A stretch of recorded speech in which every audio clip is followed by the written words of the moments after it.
Welcome to the presentation of a lecture from Gnostic Radio, a free public service from the Gnostic tradition of Samael Aun Weor. Gnosis is the root wisdom of all the world's great religions. Gnosis is a universal teaching of practical science, whose goal is absolute liberation from suffering and the complete development of the human being. This lecture is one of many available by free download or podcast. The hundreds of hours of lectures range in topic and complexity in order to address the many needs of humanity. Each Saturday, Gnostic Radio broadcasts live. The live lecture is accompanied by an online chat, allowing listeners to read additional explanations related to the lecture and providing an opportunity to ask questions of the speaker. To learn how to participate or tune into our continuous web broadcast, visit our website for more information at gnosticradio.org. Gnostic Radio is made possible by the financial support of listeners like you. For more information or to make a donation, visit our website at gnosticradio.org. Now, with heartfelt wishes for the end of suffering for all creatures, we begin the lecture. May all beings be happy.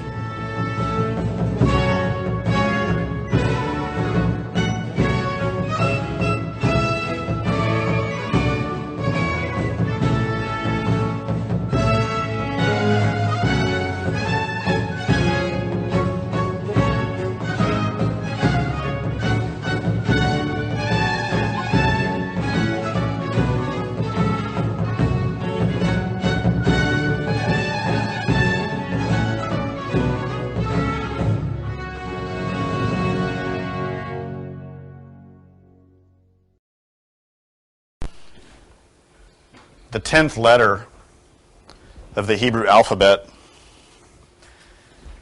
is called Yod. It's the smallest of the 22 Hebrew letters. It looks like a small dot or a little dash.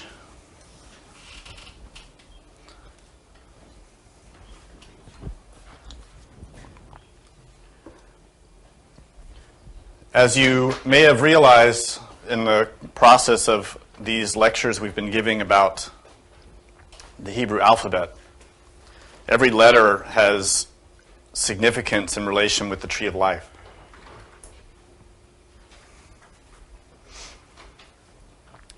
Yod is the 10th letter,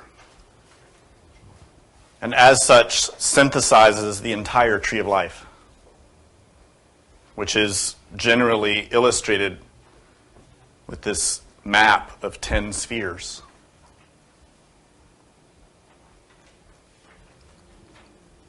We've described to you in the previous 9 lectures how the light of Chokmah, the ray of creation, descends downwards through all the levels of matter and energy. That light emerges from the great unknowable, the emptiness, the absolute, what in Hebrew is called the Ein Sof.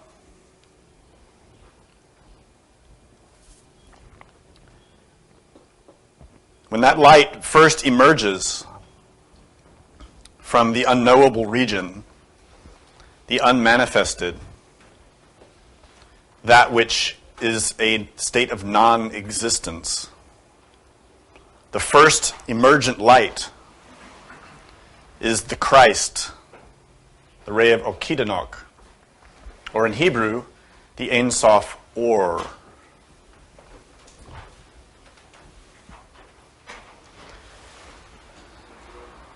That profound light bursts forth from the womb of the Divine Mother Space, Prakriti. And when that light first emerges as the Son, the Christ, the spiritual light behind all existence, it emerges as a dot, a speck. That dot is symbolized in the tree of life as Keter, the crown, the very first sphere on the tree of life. So Keter, the father of the father, the crown of life, is in fact related with Yod. It is the first manifestation of existence. It is a supernal level of existence that is far beyond the capacity of our intellect to grasp. In Buddhism, it is called Dharmakaya, the body or vehicle of the law. It is Keter. It is the magician of the Tarot. It is that first primordial intelligence, that light. And that ray of creation bursts out of that unknowable darkness, that non-light or non-existence, which is existence, but not in the way we think of it. It is the emptiness, the shunyata, pratitya samutpada in Sanskrit. It is the ultimate state, Adi Buddha. When that light emerges, it is the light of that non-existence. It is, in other words, the demiurge, the spirit between God and creature, the Ruach Elohim in its ultimate synthesis, the spirit which floats above the waters of life in order to originate life. That is Yod, when it first emerges out of the womb of the Divine Mother space. That light descends like a lightning bolt, symbolized in the hands of Zeus, Jupiter, which is, of course, the same sphere. That lightning bolt flashes downwards, the ray of creation, the sun. And from it emerges all of this beautiful universe that we live within. Every galaxy, every solar system, every sun, every planet, every physical body, every atom, every quanta finds its ultimate root back in that primordial emptiness. This entire expansion, which is illustrated in the Tree of Life in these 10 spheres, represents an infinite level, an infinite number of universes, of levels of existence which completely overshadow the speck of dust that we call Earth and these insignificant little bodies that we inhabit, that we're so very much attached to.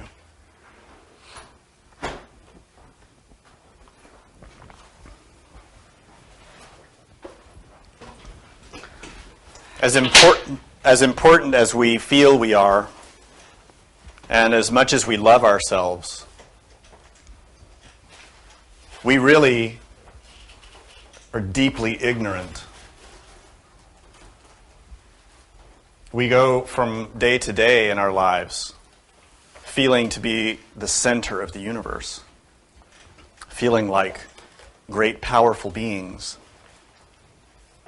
But the truth is that we are specks of dust flowing in a cosmic torrent over which we have no influence. We scarcely comprehend existence, life, and yet in our mind we believe we are authorities about life, about God, about religion. But the sad truth is we are in a state of complete ignorance. We do not know the purpose of our lives. We do not know the purpose of this planet. We do not realize why we live, why we die, why we suffer. And yet we, in our arrogance, believe that we know. We study a few books, we read about religions, we study philosophy, and then we pontificate and theorize and cultivate many beautiful ideas about religion and God. But when the moment comes, when suffering descends upon us and death arrives, then we are faced with the truth. It is very sad to observe this humanity and to see the truth of it, to see the extent of our suffering, the depth of the pain that afflicts this planet. Nonetheless, we have a great blessing that in these times the doctrine has been revealed to us. The doors have been opened to the temple. And for those who want the knowledge, it is available. But it is bitter. It is bitter to the ego. It is bitter to our desire. It is Samael, that bitter potion or bitter beverage that God delivers when humanity is being prepared for punishment. When humanity degenerates, it is written in every scripture, in every tradition, all over the world. First, the divinity sends the knowledge, the emissaries, the teachers, the avatars, the prophets, in order to open the doors and offer an opportunity for humanity to change, to repent from their mistakes, and to stop creating suffering. Most of the time, humanity laughs. And this is why we saw humanity laugh at Noah and ridicule Moses and torture Jesus and assassinate and otherwise persecute every prophet. Because humanity is deeply ignorant and loves desire and cannot accept the death of the I, the ego. Nonetheless, that light which emerges from the unknowable, in its root is emptiness. It is nothingness. It is a state of existence which is beyond any I, any ego. And in order to merge with that light, one must become that light. The personality, our name, our history, our memories, everything that we conceive of as me, myself, must die. We must pass through a mystical death, a psychological death. And this is what all of the great prophets and avatars, all of the Buddhas have always taught. There can be no resurrection without death. There can be no birth without death. All of this is represented in this flow of energy down the tree of life. The very flow of it, the very emergence of it, is the breath of God.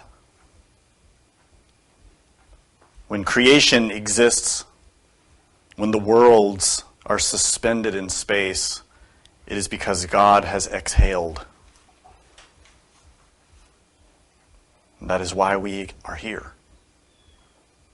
We are particles floating in the breath of God. And according to the symmetry of nature, our body itself is an expression, is a microcosm of that great macrocosm. Just as the universe itself is the exhalation of God and the emergence of something in existence. Our physical body is that also. The physical body is at a more rapid rate. Each time we have a physical body, it is an exhalation. It is a manvantara, a cosmic day, but our individual cosmic day. When death arrives, God inhales. And everything that we think we are is taken. The same happens with a planet. This planet is approaching the end of an exhalation, and God is preparing to inhale. At this level, this planet will pass through a great transformation, just as it has done at the end of every age. And that is why we see the planet trembling. We see humanity trembling like a leaf on a branch just before the wind takes it. This is the state of our world. That inhalation is a part of the function of nature. It is called a pralaya, a cosmic night. In our physical body, we experience that in between one existence and another. We actually experience a microcosm of it every night. When we lie down to sleep, we pass through a pralaya, where the body is in repose and the consciousness escapes. Unfortunately, we don't have consciousness of that process. We pass through those states in complete oblivious ignorance. Nonetheless, it's possible to become conscious of that.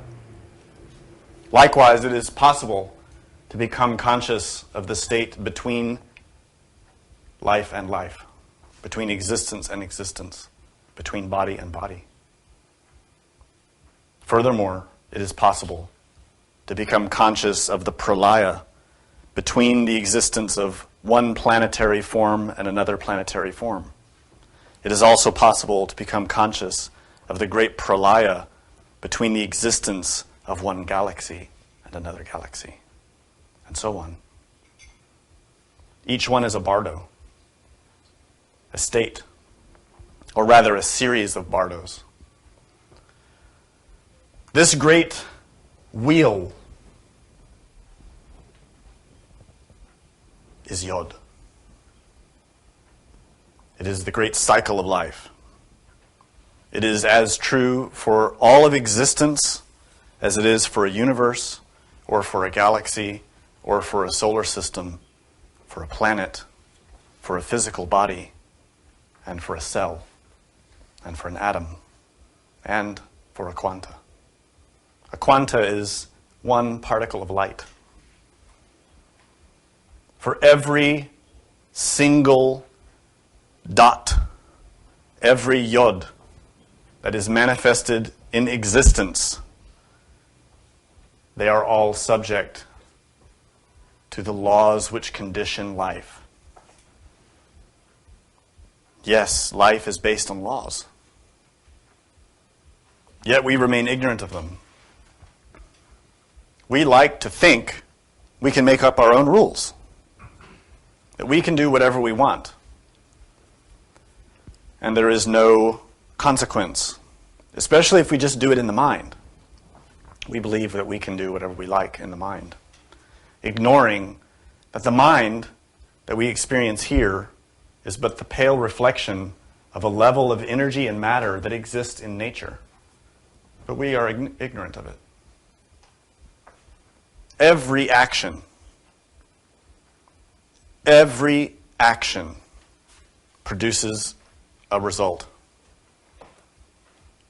This is inescapable. It is infallible. It is the law. It is one of the only things that exists permanently and forever. In Sanskrit, it is called karma. Even in the pralaya, even in the maha-pralaya, when God inhales and the whole universe is pulled back out and everything reposes into a non-existence, into a great sleep, karma is still there. The only reason God exhales again, and the great breath once more suspends all those particles in space, is because of karma. Because there are previous results which must be satisfied in manifestation. It is the law. Just as that is true of a universe, it is true of your soul, of your body. Death does not end your actions.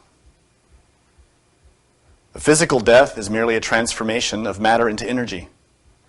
But that energy will once again become matter because that energy has particles in suspension which must act. Those particles have been propelled. They must act. This is called invariance. It is a law of physics. Not just physical. It is energetic. Every thought we have propels energy. Every emotion propels energy. And the more we invest our consciousness, our will, into thought, into emotion, the more we propel that force.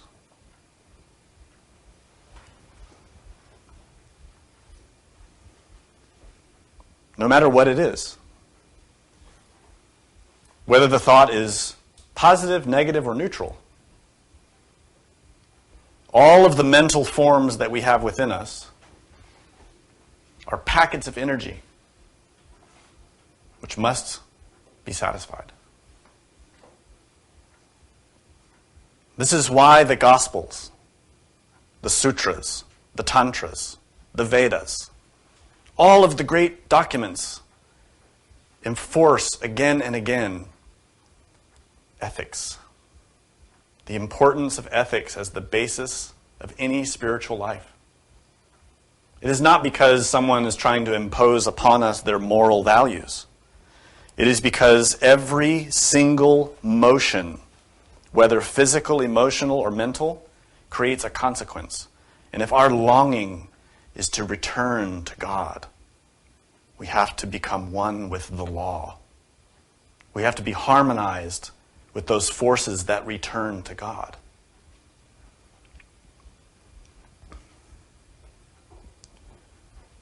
When God created man, Adam, it says in the Bible, in the book of Genesis or Bereshit, that God breathed into him the breath of life. And man became a living soul. In Hebrew, this is nefesh haya. Nefesh is one of the three souls in Kabbalah, alongside neshama and ruach. Nefesh haya is a soul that has God alive inside. Haya means life, living. Haya, we talked about in the lecture about Hep, which is life, the force of the Shekinah, the Divine Mother. And when that force illuminates the soul, that person is Adam, a soul that walks and talks with God, that perceives God, that does not believe in God, but knows God. That person has real knowledge. They know. Knowledge in Hebrew is da'at. This word da'at is in the book of Genesis also. It is the tree of knowledge. Da'at. But it is not just the tree of knowledge. It is the tree of knowledge of good and evil. Tob ve ra. Good and evil. A more accurate translation would not be good and evil, because those are moral. Those are subjective. Good and evil do not exist. They are mental concepts. What does exist is purity and impurity. And that's what Tob and Ra really mean. Tob is goodness. Ra is pollution, impurity. Any knowledge reflects Tob and Ra.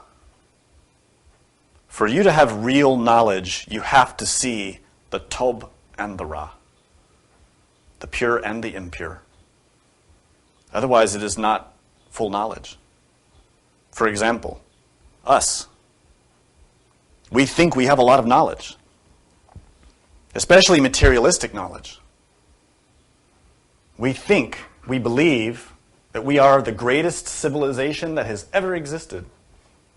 How foolish we are. How ignorant. We know evil. We know Ra, pollution, very well. We are experts in violence. Our planet is a shining example of pollution in every level of this planet. Not just pollution in the waters, or pollution in the air, or pollution in the earth, but pollution in the mind. Our minds are disgustingly polluted. Moreover, we daily indulge ourselves in polluting ourselves more. We love pornography. We love killing. We love filthiness. We are Ra. Pollution. Worshippers of the impure spirit, Ra. This is represented in the Bible in many stories and in every scripture in the world. Noah, for example, was warned by God. This humanity is impure and filthy, God says, and I regret that I made them. God said that in the Bible. So, of course, Noah is given an arcanum, a great mystery. We call it the Ark. And we gave several lectures about the Ark and explained the real meaning of it. Noah, because he received the arcanum and was faithful to it, was preserved. And the rest of humanity was destroyed in a great flood. And again, we see the same punishment descending upon the impure again and again in every scripture. And the same will be true of us, with our polluted mind,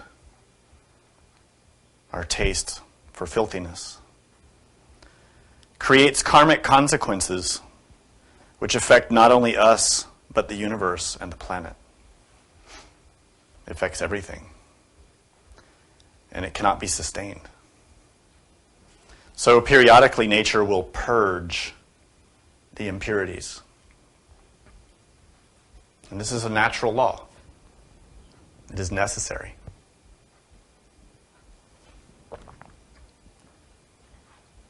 When that light of the cosmic Christ unfolds creation, that ray descends as a great force of life, Chaya. And we've discussed this many, many times, how this process unfolds. That light in its final journey to manifest existence forms all the worlds, all the dimensions, but concludes at the bottom of this graphic of the tree of life in the sphere Malkut. Malkut means the kingdom. The other name for this region of nature is Asya in Hebrew. Asya means the world of action. That is the physical world. Not only this physical world around us, but our own physical world, our physical body, is Asya. It is Malkut. It is Yod. It is the 10th sphere. Yod is the 10th letter. So you see, Yod is Keter, the first sphere. Yod is Malkut, the 10th sphere. If you count from the bottom to the top, 10 is Keter. If you count from the top to the bottom, 10 is Malkut. Yod is both Keter, the Father, Malkut, you and me. Now, unfortunately, we are in ignorance of that. We lack knowledge of God. We lack the ability to perceive God. Why? Because we left Eden willingly. We decided to abuse the tree of knowledge, da'at, and we left Eden. We kicked God out of Eden, in other words. Or we were expelled. However you want to analyze it, the fact is we are not in Eden now. We are in the wilderness, in suffering, in pain, ignorant. What we need is religion, but not belief. The word religion comes from the Latin religare, which means to unite. And it's related to the Sanskrit root of the word yoga. The root is yug, which means to unite. But it doesn't mean to unite anything. It means to join with a truth. To unite, to merge with reality. This is to abandon ignorance. But one has to want to abandon ignorance. This is not easy.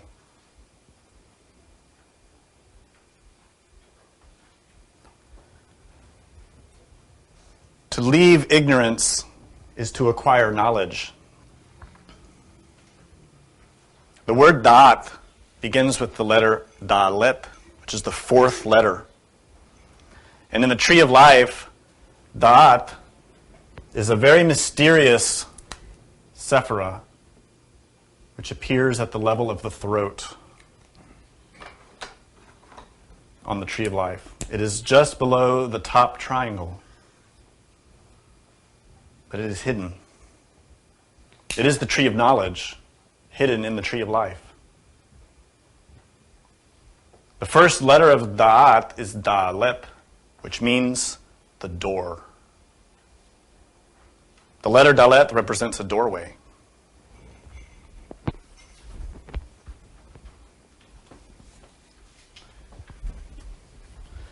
That doorway is not outside of us, it is within. The Hebrew letter yod is spelled yod dalet.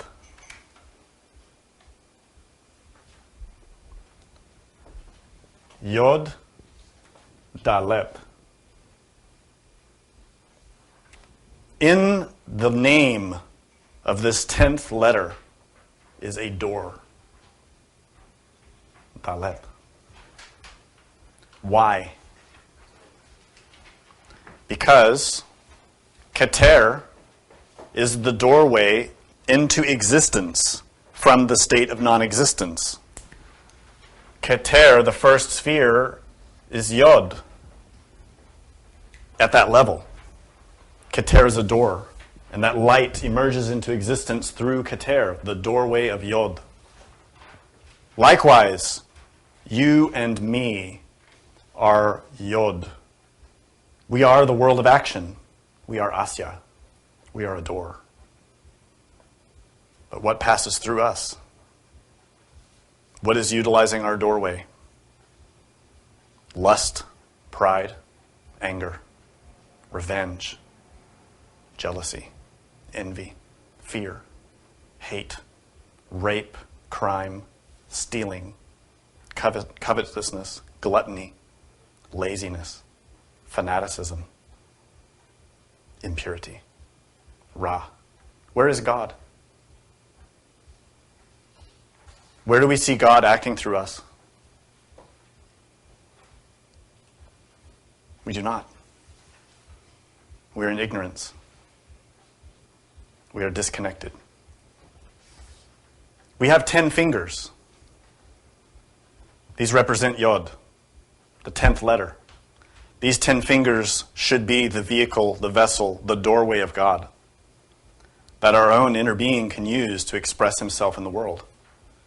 But we do not allow him to do it. We are not on the path of Tob, goodness, Chesed, the being. Instead, we worship the impure serpent. We worship lust and pride and fear and envy and gluttony and jealousy and all the other defects that we love so much.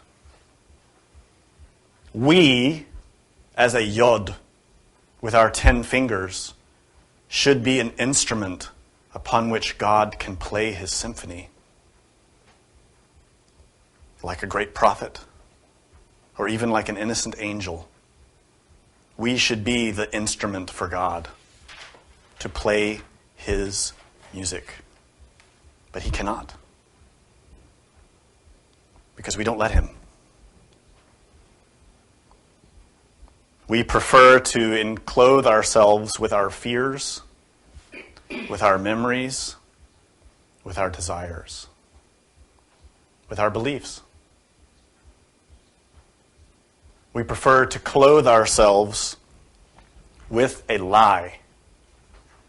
Avidya means ignorance in Sanskrit.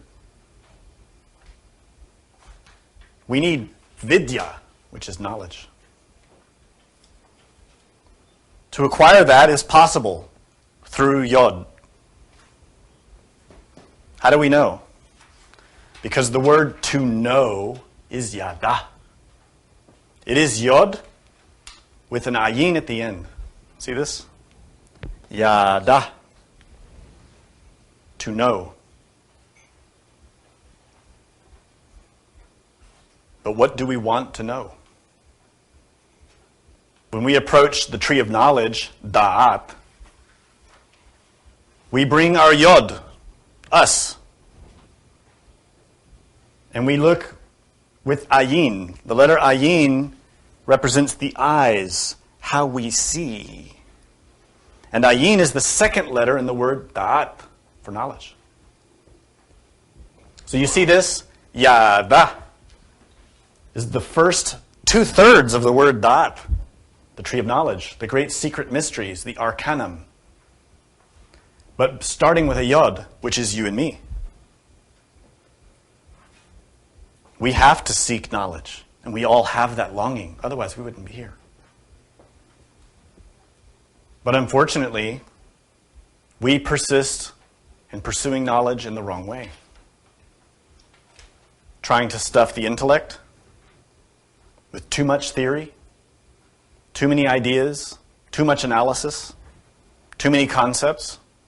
Or we try to stuff ourselves emotionally with beliefs, with wanting to feel like we're part of a real movement, a real school, wanting to feel like we are true spiritual people, wanting to feel like we know God.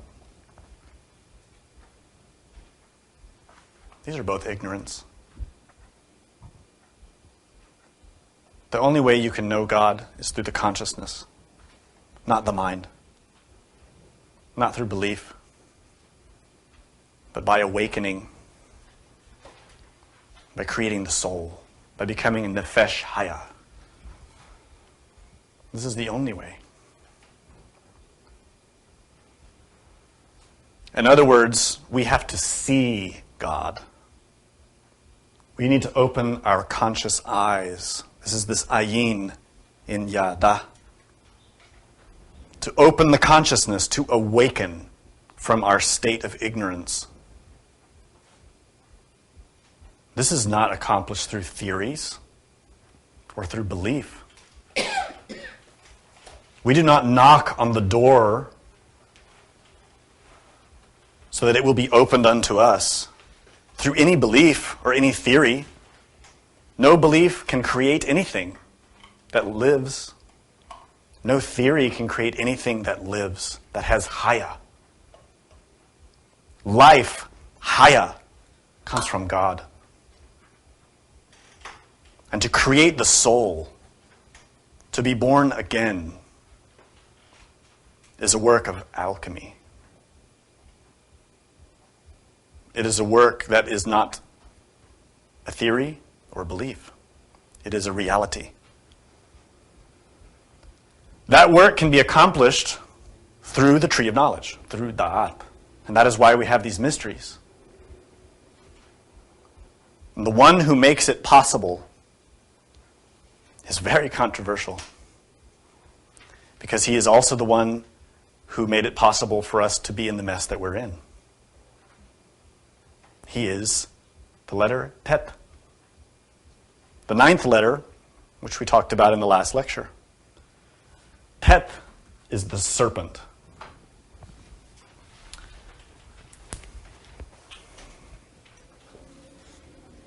This is Tet. The serpent tempted Hava in the garden. It is the serpent that manages all the forces of life, always. And this is why in the ancient traditions, you would always see serpents on the tree of life. This is true in Judaism, Christianity, in the Greek mysteries, in the Nordic mysteries, in the Aztec mysteries, everywhere. The serpent, the dragon, the Nahash in Hebrew. The serpent is the one. That serpent flows down the tree of life.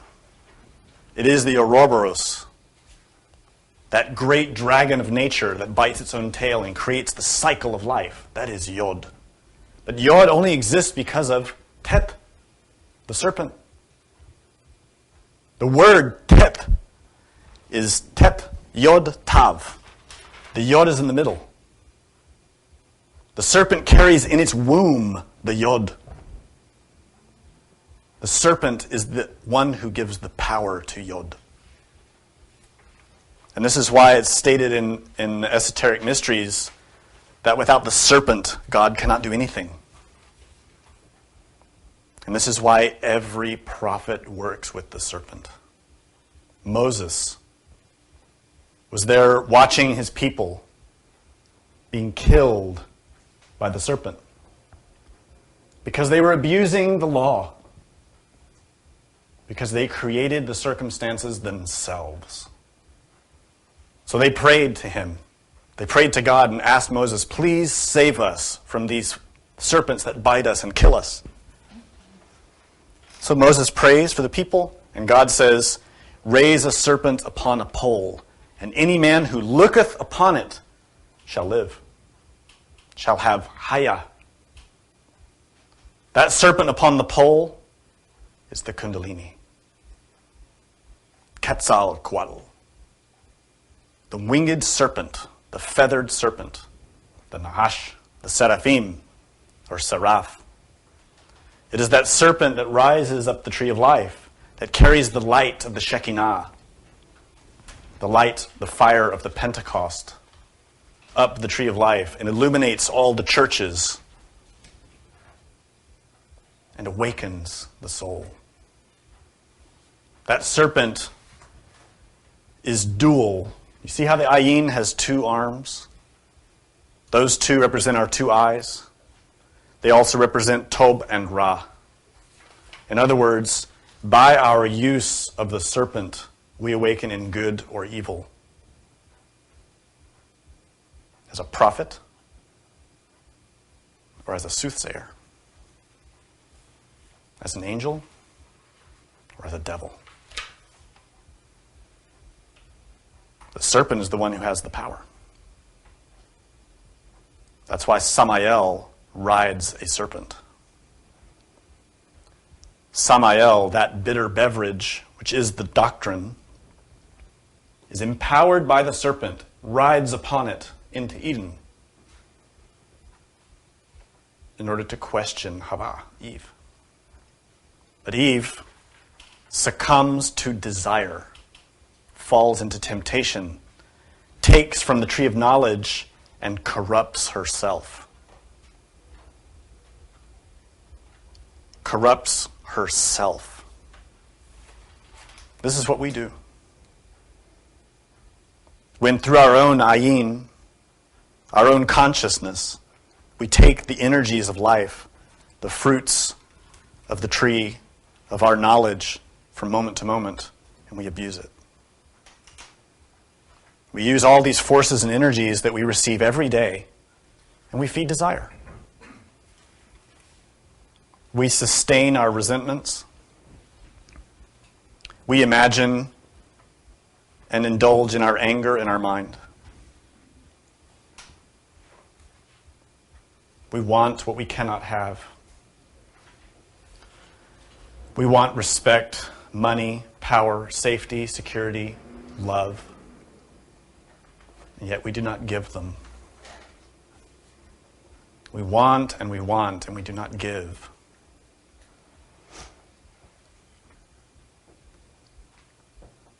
The power of this serpent is, of course, related with Yasod, the ninth sphere. This is where we find the letter Tet, the serpent. And naturally, when you superimpose the tree of life over your physical body,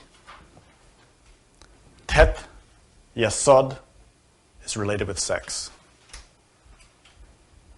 It is the sexual organs. The word Yasod in Hebrew means the foundation. It is the foundation stone of our temple. Our psychological, spiritual temple is built upon Yasod.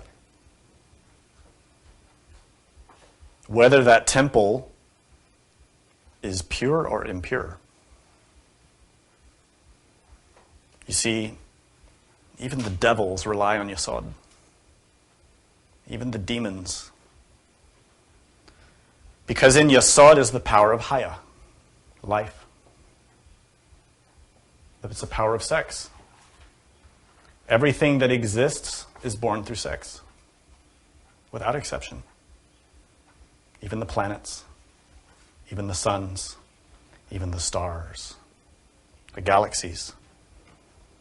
They are produced sexually in the same way that minerals and plants and animals and human beings are made in the ninth sphere, Yesod. But that sexual creation has different levels and different forms. What we know as sex is animal, not divine. And that's why what we create through our sexual activity is animal, not divine. Nonetheless, we can learn how to use our sexual energy to create divinity. And that is the knowledge of Da'at. The ancient secret wisdom hidden in every religion and withheld from humanity because they would abuse it without question. But now, time is up.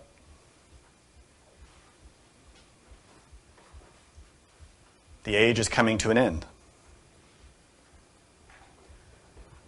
So the protectors of that ancient knowledge, out of compassion, have opened the doors and said, "Behold, the Aron, the sacred ark, the arcanum, the mysteries of sex.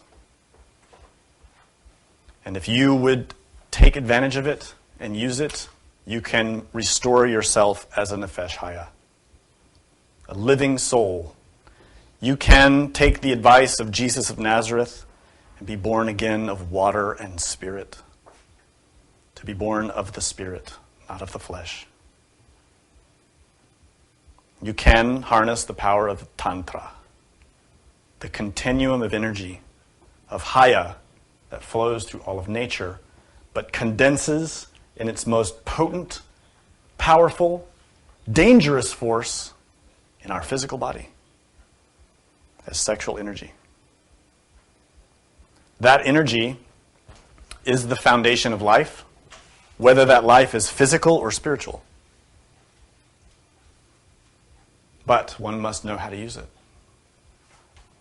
If one misuses it, one creates a devil. This is what happened with Rasputin. Rasputin, who knew the knowledge but misused it and created a great devil. This has happened to many people who've misunderstood the doctrine, who have used the sexual energy but not eliminated their desire. The result is they become split personalities, abortions of nature, causes of suffering. The power is in Yasod. Yasod is spelled Yod, Samek, Vav, Dalet. These letters all have tremendous importance. It begins with Yod. Why? Because Yod is the seed. It is the beginning. It is us. It is Keter. The second letter, Samek, is also the serpent. We'll talk about Samek in a later lecture. The Vav is the spinal column upon which that serpent must rise. And the Dalet is the door.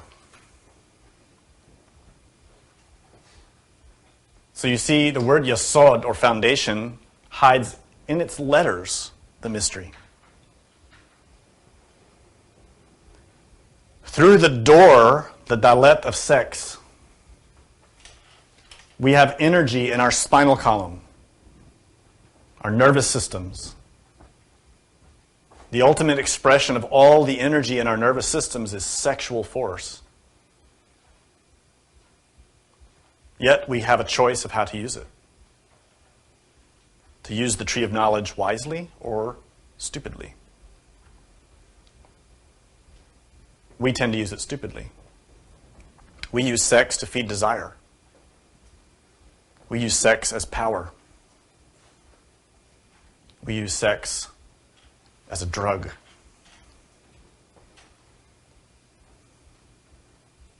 Sex is divine. Sex has been created by God for a reason, yet we are ignorant of it.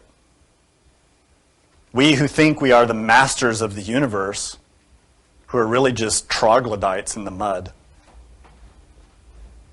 insects, fail to realize that sexuality is the greatest power that we have. It is the most powerful way we can change life. Ask anyone who didn't plan to have a child but did, especially if they're young, a teenager, how dramatically life changes. All that power, but directed without will, without consciousness. And look at the changes it makes. Or the person who becomes addicted to sex, who destroys their mind because of that addiction. Addicted to masturbation, to pornography. All of those addictions destroy the mind because the sexual energy is atomic power. Conversely, the opposite is true. All the great saints and prophets and avatars utilized the sexual energy in the positive way. That's how they became who they became. Jesus became Jesus not by accident, not on a whim. Buddha became the Buddha because of his deep knowledge of the sexual power. That is why he taught Tantra to the students who were prepared for it. Not to anyone, but to those who had the strength and purity of mind that could handle it. You see? It's true of every great teacher. Therefore, if we learn to use this sexual power wisely, the serpent becomes our best friend. That serpent which previously delivers suffering unto us, that sexual power which previously creates pain and suffering for us, we have those brief moments of pleasure and then lots of suffering after. That power becomes controlled, guided, purified. It opens our eyes, our spiritual eyes, the ayin, in Da'at.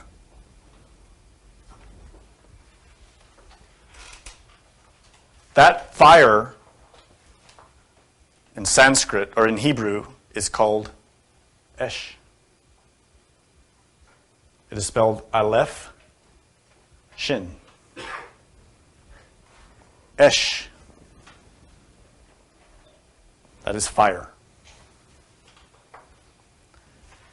We all have that.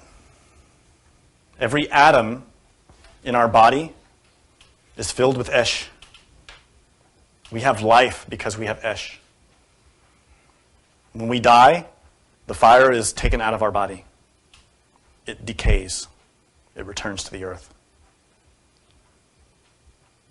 When we're born, the Esh manifests. That Esh is the same light that descends down the tree of life. That Esh is the Divine Mother, the Shekinah, Kundalini, Kali, Durga, Dhyana, many names. Tumo. She is fire. She is not meek. She is not the way many religions have posited God as a weakling.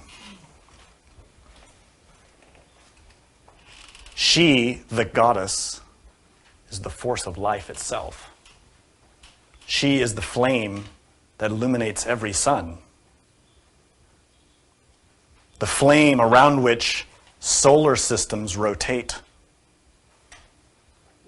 in awe of her. You see, the solar systems have consciousness. Galaxies have consciousness. Light itself is consciousness. And even physicists know that now. But all of this light, the Esh, that has descended into existence, is now beginning its return back. That inhalation is beginning. And God is beginning to withdraw those forces on this level. Not the whole universe, but in this level where we are. That inhalation is the inhalation of the Aleph, which is the air. The Shin, which is the fire. And when you put the air and the fire together, you have Esh, the fire of the Holy Spirit, the Kundalini. We do not have that awakened in us. It sleeps. It is in repose. It cannot awaken without us. And so, we've been given religion, taught the steps. Be pure. Use your energy wisely. Help others. This is the teaching. Purify your mind. do good works, help others. This is it in synthesis. We can't do any of them. These 3 steps, these 3 factors, we fail on all 3 daily. We might do a good work every once in a while, but how often do we purify our mind of that which is impure? We should do it every day. How often do we give birth to new conscious values in ourselves, such as humility, charity, sanctity, happiness for others, unselfishness, generosity, diligence, temperance, humility, love. These are rare. Nonetheless, the teachings demand that we perform them daily, constantly, in every moment, because they create results. If we do that, if we take advantage of those 3 factors, birth, death, and sacrifice, to revolutionize against our own mind, to revolt, to rebel against our own impurities, to fight against ourselves, God smiles upon us. We receive then a great boon. We receive help. A lot of help.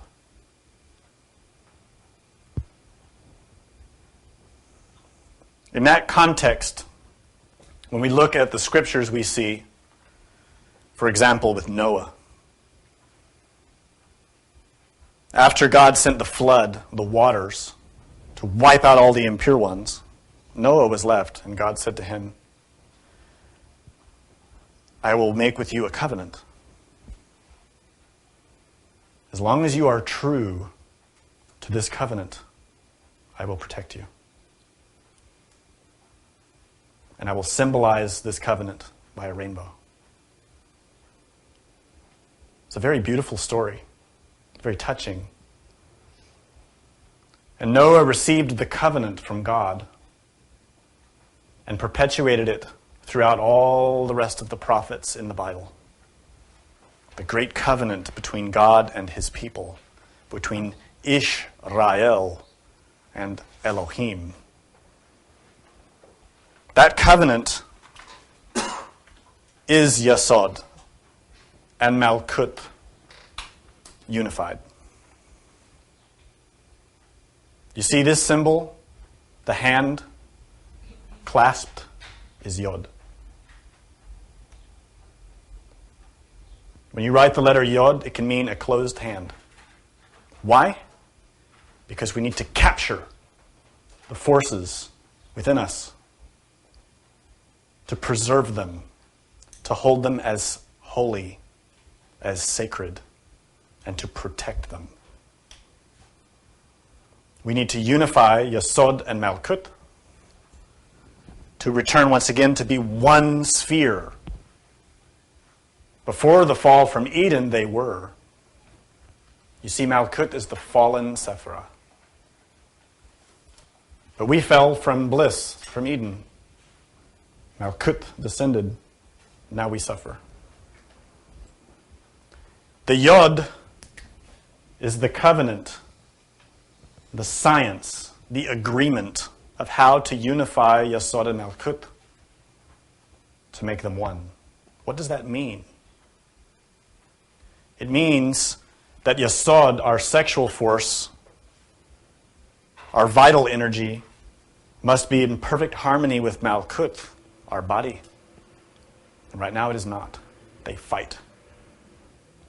That sexual energy has become corrupted by desire. And we're in a great conflict all the time because that sexual energy wants to express. But because we have desire, desire takes it. Desire uses it. Our fear uses it. Our anger uses it. Our envy, our jealousy, but of course, our lust. Not just physically, in the mind. in the heart. We perform sexual abuse daily. This means that we abuse the sexual energy psychologically in ourselves. Not just physically, psychologically. Why? Because every action that we perform creates. It uses that energy in a creative way, but in the wrong way. When we think up a dream, a project, when we begin to imagine, oh, I'm going to go get this job, and then I'm going to make a lot of money, and then I'm going to get famous, and we have all these images that roll through the mind, those images are produced by the sexual force in the body being harnessed by Yesod, the vital body, which directs those forces through the ethers, which create our imagination, our memory, our perception, not just physically in the mind. All those forces are being directed, creating, but creating lies, daydreams, fantasies, falsehoods, ignorance. This is why the true Gnostic does not dream. The true Gnostic is awake, does not dream. Of course, such a person is Buddha, Jesus, not us. We still have all those generators in the mind that produce these fantasies and illusions that abuse our sexual force. This is why we have to learn to meditate. This is why we have to learn to observe ourselves, to awaken from moment to moment. In that effort, from moment to moment, to be awake is to direct all the forces of your being, but in the right way, to be here and now, to act responsibly, to be a good person, not only outside, but inside. This is the most important thing. Our external behavior is, in a sense, irrelevant. What matters the most is our internal behavior. Because as the Buddha said, the first line of his Dhammapada, we become what we think. If we control the mind, then we become something good. If we do not control the mind, we can act like saints, but we will be devils. And there are many people like that, who love to think they're spiritual and show themselves as spiritual, but inside, terrible. And this is why Jesus said, "Woe unto ye, serpents and hypocrites, vipers! Ye clean the outside of the cup, but leave the inside filthy." We are all that. Nonetheless, the covenant exists. The agreement, the promise from God. God will not flood the earth if we are true to the covenant. That covenant has two main aspects here. The first I explained. It is Yesod and Malkut together. That is one. That is Yod. The other aspect is Keter. Keter is the being of our being, the root of our root, the father of our father, the crown, the ancient of days. The Father who is in secret is Keter. Yet, Keter works through Da'at, through knowledge. So here we see two Yods, one above, one below. Here we see two covenants, one above and one below. The word covenant is Biryat, right here. Bet, Resh, Yod, Tav. Biryat. Covenant.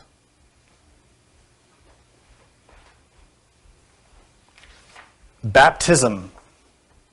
represents the entrance into the covenant. When someone receives the baptism, whether it's a Christian baptism or they go into the mikveh in the Jewish tradition, or they receive an empowerment or an initiation like Kala Chakra Tantra, where they receive the sprinklings of water. These are all baptisms. They represent the entrance into a sacred oath.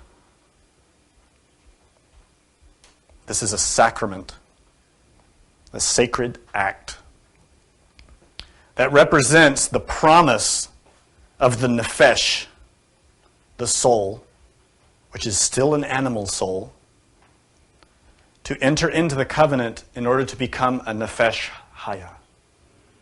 In other words, a nefesh that holds within itself the forces of life, that preserves it, that respects it, that makes it pure.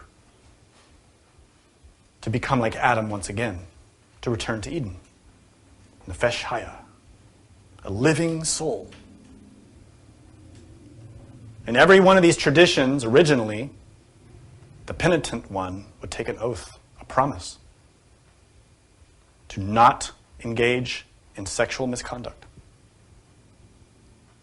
In every one of these traditions, now this is forgotten. The waters represent that sexual force. The womb, the waters of creation, from which creation emerges. And we are sprinkled with those waters as a symbol of our birth into a new life, a new haya. To receive the purity of that water from above in order to hold it, to preserve it, to sanctify it.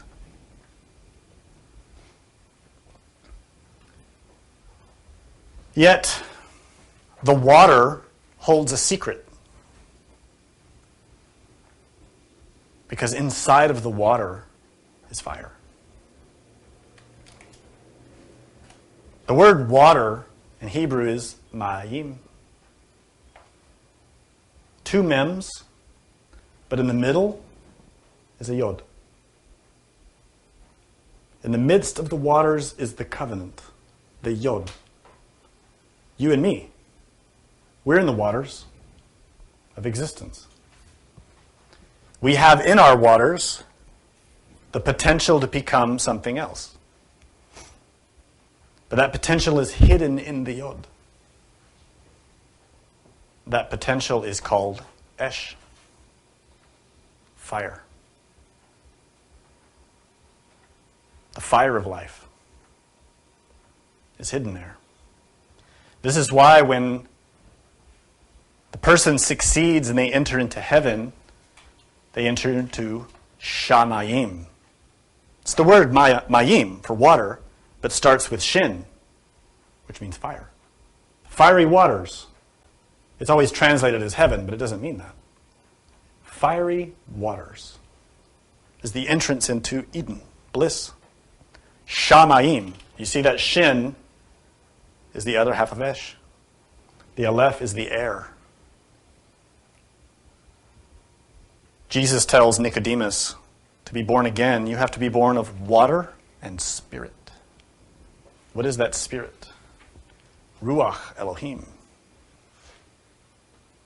What hovers above the waters but the air? And what is within the waters but the fire? The esh.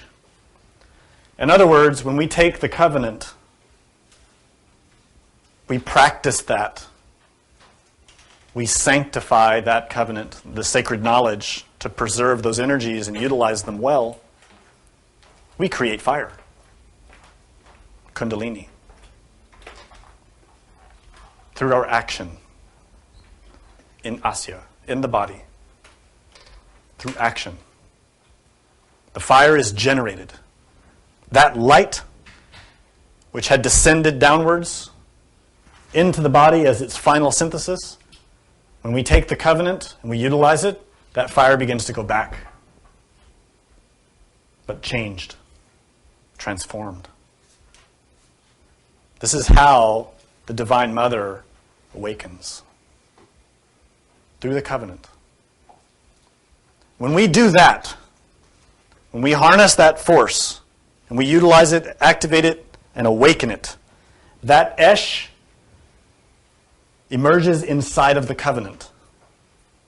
Biryat. What do you spell when you put aleph, shin in the middle of Biryat? You spell Bershit, the very first word of the book of Genesis, the word of creation, the method to create the soul. Bershit bara Elohim. Amazing nonetheless, isn't it? If you put the fire in the covenant, you spell Bereshit. If there's no fire in the covenant, there's no life. There is no creation. In other words, for God to create Adam, the living soul, the nefesh haya, he needs fire. That fire comes through the breath, the ruach. The aleph, the breath, delivers the fire. That fire is what creates life. Haya. Kundalini. Spiritual life. This is how the serpent rises upon the pole. The serpent is the seraph, which is translated as the fiery serpent. Why fiery? Because it takes the esh. It raises it up the spinal column to God, purified. The result is Adam is born. Adam. That Adam, look carefully here.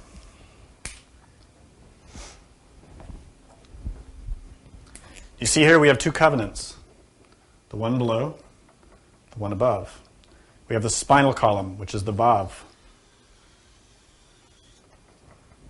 Do you know what happens when you unify two Yods and a Vav?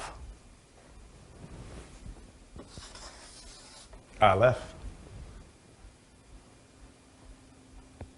Aleph is the first letter of the name of Adam. The second letter is Dalet, which is the doorway. The third letter is Mem, which is the water. Adam. But that Adam is not you and me. That Adam is Keter. That Adam is the magician of the tarot. It is the inner being. It is Anatman. The being of the being. The father of the father. The ancient of days. When the fire, the esh, has been returned fully back to Keter, Keter becomes the magi, the priest, the magician, the fully awakened being, a Buddha, a Dharmakaya, Vajrasattva, a diamond soul. It is not us. It is God. We are a part of that, but we are not that. This is what has to be understood. We are just a Yod. Always just a Yod, a dot, a speck, nothing. It is God who deserves the glory. It is God who receives the initiations. It is God who receives the power. We always are merely his servant. This is why it is ridiculous to hear people calling themselves this and that. Holy guacamole. It is absurd because the human person, the terrestrial person, is just that, a vessel. Nothing more. The one who is good, the one who is Tob, is God. This is why Jesus says, when the man says to him, good master, Jesus says, no. Why do you call me good master? It is the Father who is good. This is true. Even Samael Aun Weor, who was a great master, refused to receive such praise. So why is it that we see so many people demanding praise, expecting praise? Pride. Mystical pride. The one who succeeds in this endeavor fulfills Re Ligare, yoga, unites the two covenants, upper and lower, into one, and becomes Aleph, Adam, the magician, the priest. This is the purpose and goal. This is how you reach full realization of the self. What is most beautiful and perhaps most perplexing is that that realization of self reveals that that self is empty. There is no I there. There is no ego. There is no me. There is only him. This is why the Buddha taught anatman. No being, no self. Because in the root, keter is only an expression of emptiness. Keter is something, but nothing. Inexplicable to our mind, and comprehensible only to the one who has experienced that. This is why we emphasize again and again to meditate. Only through meditation can any of this begin to make sense. We have to meditate and meditate and meditate. Samael Aun Weor was asked, how long should we meditate? 10 minutes? A day? And he said, between 4 to 6 hours a day. This is a fully fledged practitioner. 4 to 6 hours a day. And all night. Why? We all think, that's crazy. Who could do that? The one who can do that is the one who has tasted the truth, who has seen through this illusion of the world, this Maya, and has seen that the real existence, real individuality, real truth is in anatman, non-being. This is, in some traditions, called the void. In Sanskrit, it is shunyata. You can only experience that state when you are out of your ego. Your ego cannot go there. It's impossible. So for us who unfortunately are 97% more or less trapped in ego, we have a 3% remaining consciousness, but it's asleep. We have to awaken that 3%. We have to train that 3%. We have to start freeing more from the ego, destroying the desires, destroying the illusions, taking this power of Kundalini, this sacred fire, and using it to destroy the unbelievers. This is symbolized in the story of Sodom and Gomorrah.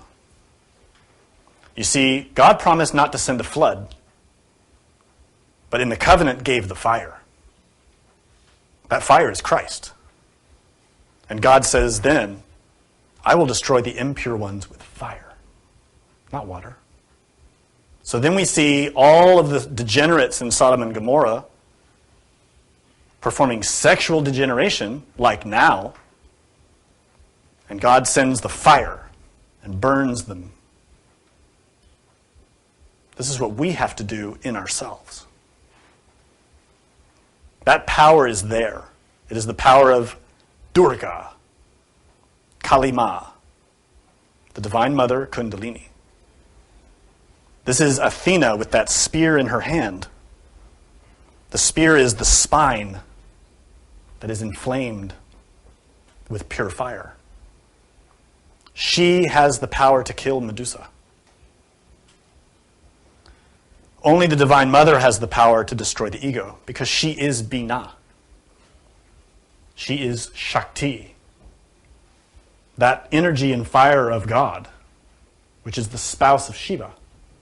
Shiva, Shakti unite, and in their union is the power to create or destroy.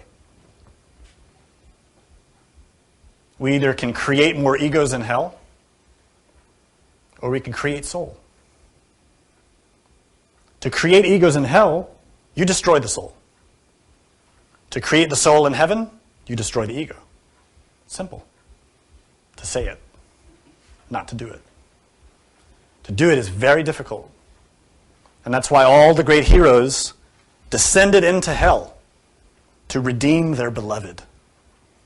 Orpheus, Aeneas, Heracles, Jason, Odysseus, all the great heroes have to go into the worst imaginable realm, which is their own mind, in order to save Persephone, Helen, Beatrice,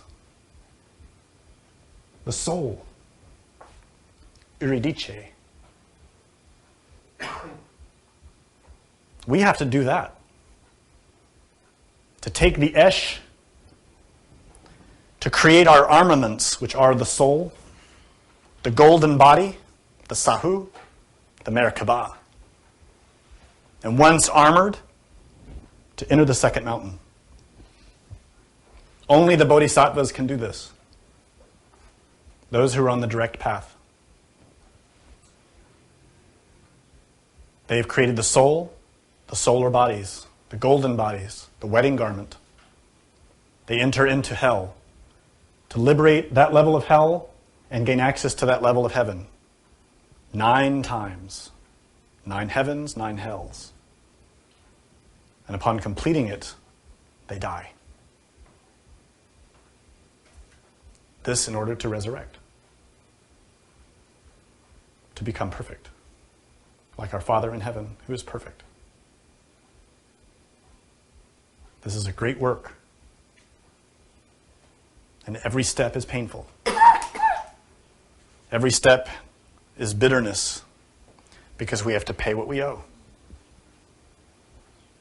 But in the end, we return to Eden. But better.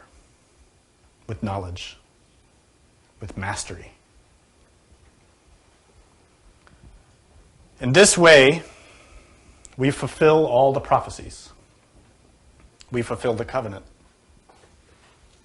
We empower God. We fulfill the purpose of life. The purpose of life is to conquer suffering. To completely conquer suffering. To become Dharmakaya, the perfect Buddha, which is not us, but the being.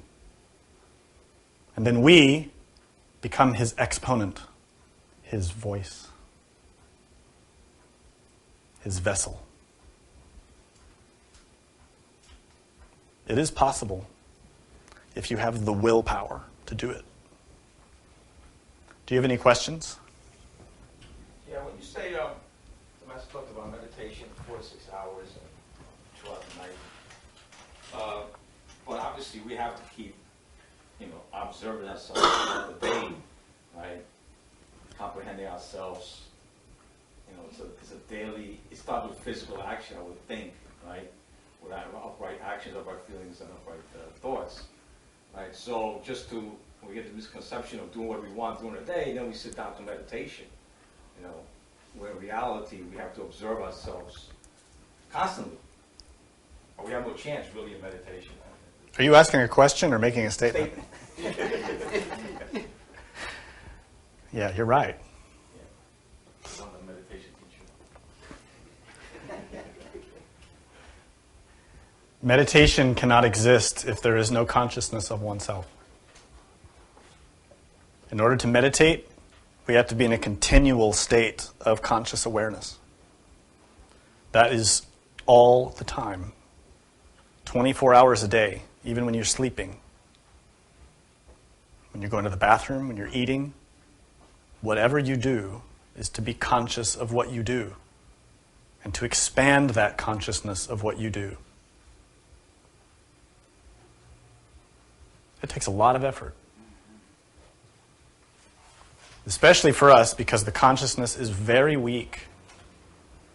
And we're surrounded by distractions. Surrounded by things that stimulate our desires. If we take advantage of that, it actually is the most tremendous opportunity that you can imagine. And this is why many, many souls are coming from other places to incarnate here to take advantage of those forces. Sounds weird, but it's true. There are incredible forces here that we can take advantage of. That's really the basis of Tantra.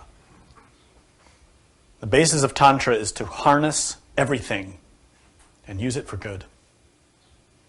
And this is why great masters like Padmasambhava did things that to our terrestrial eyes look wrong or controversial.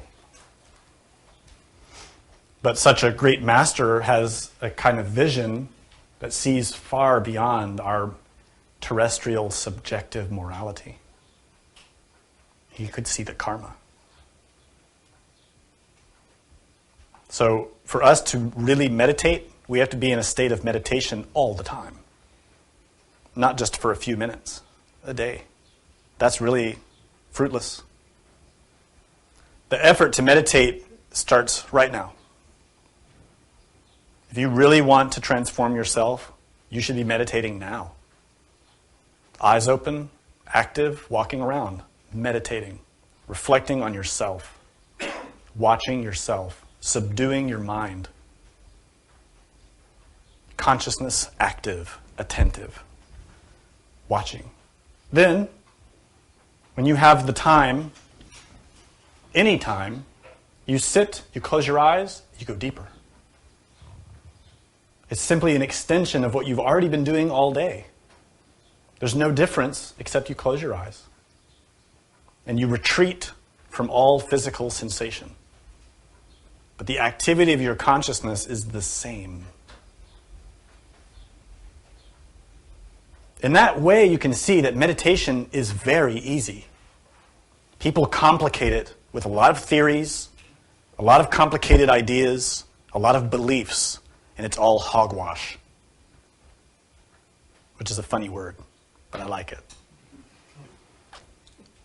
Meditation is simple because it's the natural function of the consciousness. The natural function of the mind itself, the consciousness itself, is to be in a state of reflection, is to see. And this is why the ayin is in yada, to know. And why the ayin is in da'at, knowledge. That ayin is the opened eyes of the consciousness, the soul. If you want to meditate, start right now. Pay attention. Observe yourself deeply, continually, and never stop. Then you all of a sudden realize one day, in a short period of time, you've entered samadhi. And you'll be astonished how easy it is. It simply takes that effort. It is not complicated. Nonetheless, to reach that takes a lot of work. It's not contingent upon time. No one can say that you will reach samadhi in 6 months or a year or 2 years. It's not based in time. It's based in awakening. You could have samadhi today. You can have samadhi with your eyes open. The great masters exist that way. A continual state of samadhi. And the more ego you eliminate, the more easily you will access it. And as you create the bodies of the soul, the more easily you will access it. The more Kundalini is awakened, the more easily samadhi will spontaneously occur, naturally, on its own. It cannot be forced, because it is natural. You can't force a tree to grow. We try. And we make monsters. Samadhi is a natural function. And samadhi is that state of consciousness within which there is no ego. It is pure soul, and it is beautiful. It is the natural state of our existence, something that we should have with us all the time. But we don't, because we left it. It's a question. Yeah. How do we know if we have created the solar bodies and the soul? How do you know if you've created the solar bodies and the soul? Well, the soul is the solar bodies. And you will know because God will tell you. That is the only way. When God reveals it to you. No outside person can tell you, oh, hey, you've made your astral body. Good for you. No. No one can come to you and say, I saw you in my experience and you have conquered the fourth initiation. Lies. Only if your inner being tells you, and not just once, many times, because your ego will try to cheat you. Your ego can come to you in a dream or experience, clothed like God, and say, you are the great prophet, such and such. Go and be my vessel. And then we wake up and say, I'm a great master now. Thousands of people have fallen victim to this illusion. And they fall victim today, and they will fall victim to it tomorrow. It is a lie. The true bodhisattva never praises himself. The true master never praises himself. He is humble. Genuinely and sincerely, without faking. Humble, because he knows who God is, and he knows who he is. This is the words of Samael Aun Weor. These are not my words. When you have the soul, you will know it, because God tells you. Moreover, you don't need to tell anyone, because it's nobody's business. It's only yours and God's. So all those that go around boasting about having bodies or initiations are proud fools who create suffering for themselves and others. We should not encourage that kind of behavior. We have to encourage humility, silence. The Master Samael Aun Weor said, the one who wants to become a magician, the Aleph, has to know how to be silent, how to abstain, how to suffer, and how to die.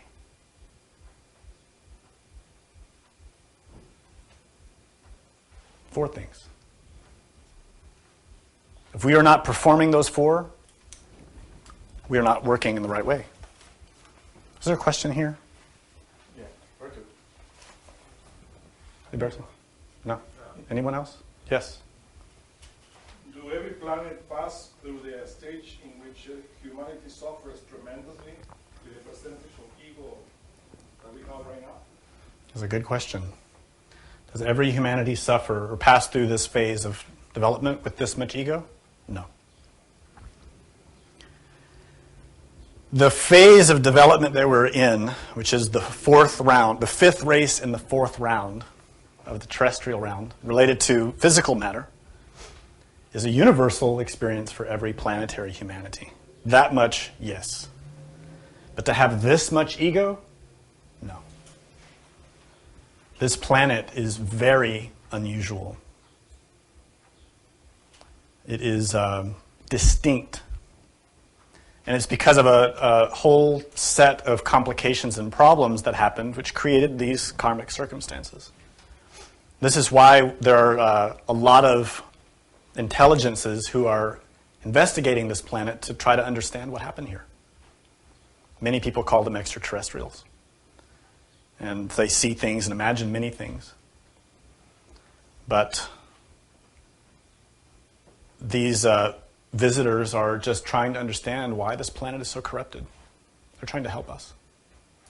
But unfortunately, we shoot rockets at them and make movies about how evil they are. No, this planet is unique. It is very sad. But this karma is specific to us. Is there another question? During this lecture, you mentioned several times memories, and I know Samael Aun Weor, the Revolution of Dialectics, said that there are egos that are associated, that are linked to memories. But I was wondering, it didn't strike me that the memories themselves were the egos, but rather maybe something that attaches us to them. Is that true? Memory is a tricky subject. Memory is an encryption of energy. And that encryption is created by a certain vessel or vehicle, right? And us, because we are comprised mostly of ego, most of our memory is egotistical. Yet we also have conscious memory, which is a repository of objective knowledge.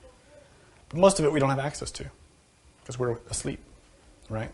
So usually when we look into our mind and recall memories, they are projections or encryptions of imagery and energy related to particular egos. What you'll notice, and the reason you can know that's true, is because those memories change. You notice that?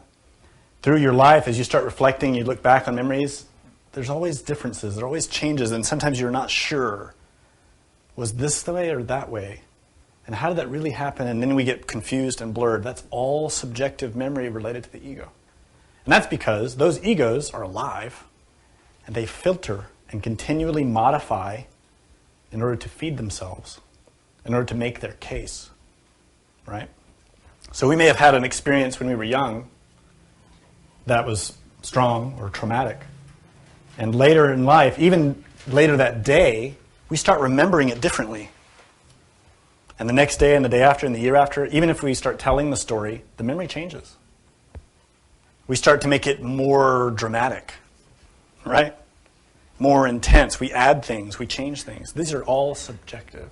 They're lies. Real memories are another thing. And all of that you will sort out in meditation. Is there another question? You mentioned that we're the fifth race in the fourth round, which I guess fourth round would be Yesod, correct? Because have we fallen from Yesod to Malkuth, or has all of Malkuth fallen from Yesod? Like, should there be 9 Sephiroth, or just us, we're in Malkuth when we should be in Yesod? Right, it's a good question. The descent into the terrestrial level of existence, that dimension, is natural, it's normal. It marks the bottommost point for that light as it descends into matter. It hits the physical level and begins its return back up. The problem that happened here was that it happened out of balance, out of sequence, because of the emergence of the ego, because of desire. When humanity fell, this was a psychological and spiritual process that accelerated the physical one. The descent physically was changed here because of the psychological and spiritual karma, right? The result of those actions. I don't know if you're following what I'm pointing at. The process is normal for Yesod and Malkut to separate. And then later, they are to be rejoined. That's normal. But in our case, it's extreme. That's the synthesis. Another question? Yeah, could you clarify, you talked about samadhi as almost an ending to what we want to achieve, but there are schools and monks that readily just reach samadhi but do not work on ego. Mm-hmm. Right? Yeah. Samadhi is not really the final destination. We don't want to get stagnant there. Well, you have to understand that there are levels of samadhi. Right. Consciousness is a great ladder, right? The Jacob's ladder. Samadhi is a general term that refers to a whole host of states of consciousness, not just one. It's an entire range. A meditator who's in any tradition is trained how to access samadhi. That's their basic training. If you don't access samadhi, then you are not successfully trained in that tradition. Bottom line. Even if they call it satori or ecstasy or manteya, many names. Nonetheless, That is only the prerequisite, right? It's only after you've learned to access that state of consciousness that you can then begin to work effectively on yourself. And as you mentioned, many of those schools do not learn that. They only access that state, hang out there for a little while, and then go back to their body. It's fruitless. It's nice, but it doesn't change their essential situation because it does not modify their karma. Right? Their karma is the ego. It is all that desire in the mind. And unless that is removed, their fundamental situation will be unchanged. Now, every tradition has had the keys and knowledge in order to eliminate the ego. Zen Buddhism, Chan Buddhism, every form of Mahayana, and even the Sutrayana schools, they all have that. But most of them have forgotten it or corrupted it. Even in the Christian and Jewish traditions, it was there. In the Aztecs, it was there. The Mayans had it. The Nordics had it. Everybody had it. But nowadays, nobody's interested in working on the ego. What people want now is just to experience pleasant sensations. And most meditators just want to experience pleasant sensations. They call it samadhi. That's not liberation. Liberation is the death of the ego. Samadhi is just a state of consciousness. It is not enlightenment. Enlightenment is something else, far beyond. It is a very high samadhi. To be fully awake, to be fully enlightened, is to have the ego 100% dead. No karma, no debts. A soul that's fully liberated from the wheel of suffering. Very difficult. Another question? You mentioned the merge. Is it the same as the abraxas? Is the demiurge the same as the abraxas? Yes. They represent the same thing, the same fundamental force of nature. As I mentioned, the demiurge is that force that is the spirit between God and creature. It is that creative craftsman or architect who organizes creation. The abraxas represents that. The abraxas is the ancient Gnostic symbol, which has the head of a rooster, carries a shield and sword, and has the legs of serpents. And those two legs, the two serpents, are those polarities of the fire. The serpent below and the serpent above. So that is the demiurge, the same. It could also be the same as Lucifer. The same fundamental force. The bearer of light. Any other question? Yes? I'm looking at Yod, and I see Yod in every single character that there is. Can you tell more of that? Sure. Yes, the Yod is the basis of every letter in the Hebrew alphabet. Every one of them. The Yod, as I mentioned, is the beginning of entrance into manifestation. This is where all the letters emerge from Keter.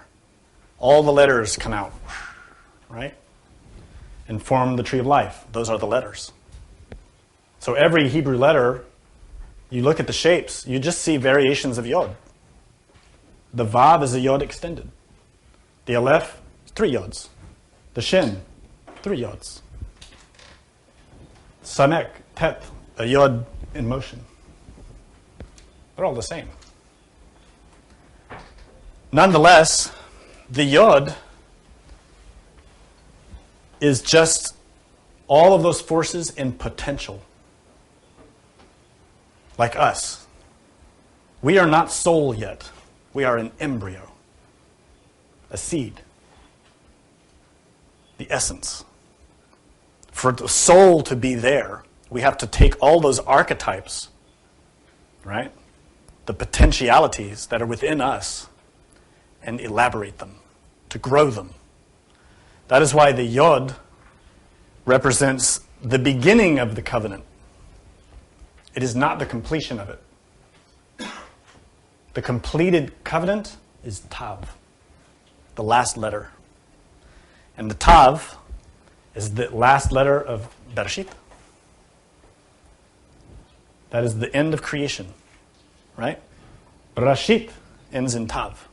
Tav is the 22nd letter, the end of the alphabet. It is the seal, the stamp, the covenant, the completed work, the return. In Tarot, it's called the return. Right? But all the letters are made from Yod. Any other question? Okay, thank you.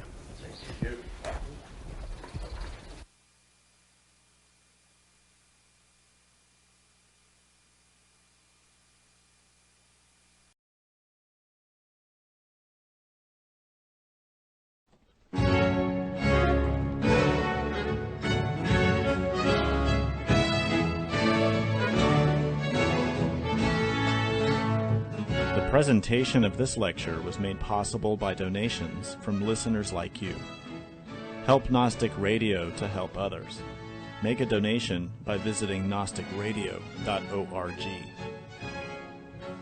For questions and deeper understanding of this lecture, we invite you to explore the wide variety of resources available on our websites. Thank you for your support. May all beings be happy.